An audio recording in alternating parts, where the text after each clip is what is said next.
Hoor mooi. Ek wil met iemand praat. Ek wil vir iemand vandag sê. Ouers, kry jy net een keer.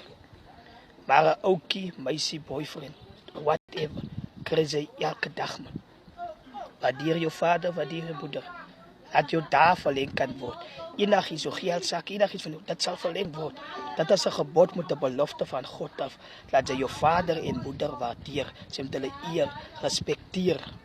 Dit is wat God van ons verlang. Maar my hart gaat uit vir die moeders. Waardeer jou moeder. Hulle spesiaal. Dit is 'n present van God af vir ons. Daar's baie kinders wat die moeders het. Daar's baie wat verlang na 'n moeder wat nie meer daar is nie. So as jy wat nog 'n moeder het, waardeer haar, respekteer haar. Wees lief vir haar man. Wys vir haar is lief vir haar. Moenie vir haar 'n blom gee wanneer sy dood is, maar gee 'n blom vir haar terwyl sy lewe. Dat sy dit kan ruik, dat sy dit kan voel. Waardeer jou moeder, waardeer jou vader. Wees lief vir haar. Wees lief vir hulle. Waardeer hulle. En waardeer enige groot persoon, enige ouer. Waardeer hulle. Wys vir hulle dat jy vir hulle lief is. Van as hulle wat die pad vir ons opgemaak het. Dat ons vandag hier kan wees waar ons vandag staan. Respekteer mekaar, wees lief vir mekaar.